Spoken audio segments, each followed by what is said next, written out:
We left off 200. We're speaking about forgetting.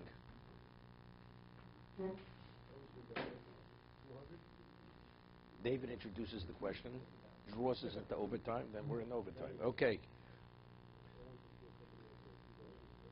He's into etiquette, that's the thing. Okay. Page 200. Okay.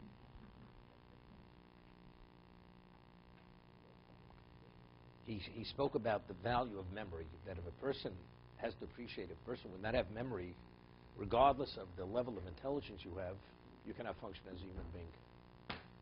Because if you retain nothing, you can't go forward in life. Because whatever you learn, instantaneously you forget.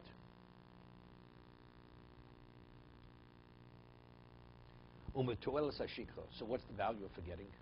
Forgetting, being able to forget is invaluable. The ability to forget. Why? If a person would not forget, a person would always be in a state of depression. There's enough in life that if we retain it and we have that vividness of the experience as if it happened at that moment. See, we don't realize the person can have instant recall of anything in life, but it's still blurred in terms of the emotional experience of that moment.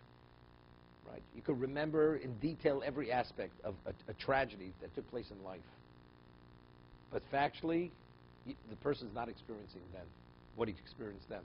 So that's part of forgetting. Because if you would experience it as you did then, you couldn't survive life.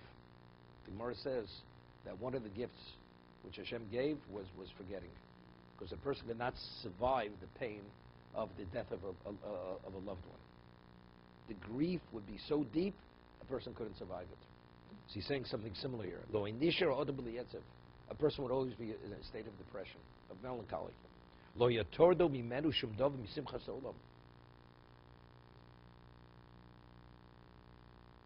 Yeah. One second. As great as a joy may be, it will not distract him from his depression, or from his sadness. Nothing would give him joy, regardless of what level of pleasure or benefit he has. If you remember the mishaps and you recall and you focus on that,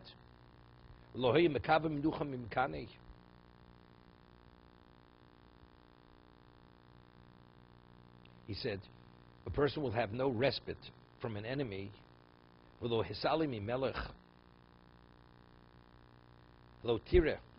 it's interesting. You know, Rabbi Yisrael says something.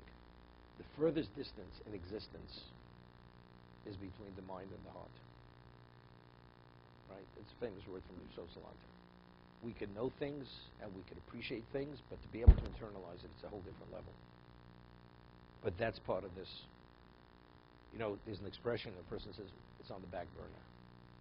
You're able to somehow push it out of your consciousness and continue as if whatever happened didn't happen. I can't think about it now. But not think about something now, that has to do with this, he says. If a person would always think about that he's in the clutches of the king, you wouldn't be able to function. In terms of the fear and whatever that entails, you couldn't go forward. So therefore, that's part of the forgetting. You forget about the king for the moment.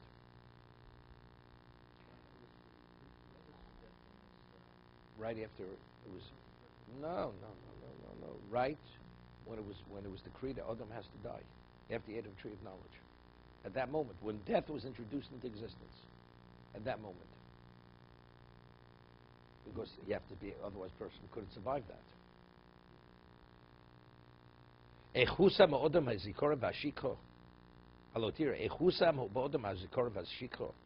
a person has memory, you have retention, and simultaneously you have forgetting. Each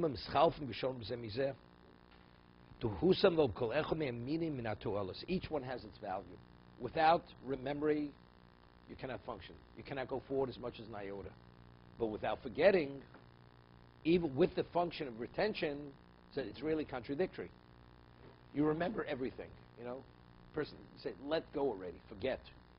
People can't forgive. That's something else.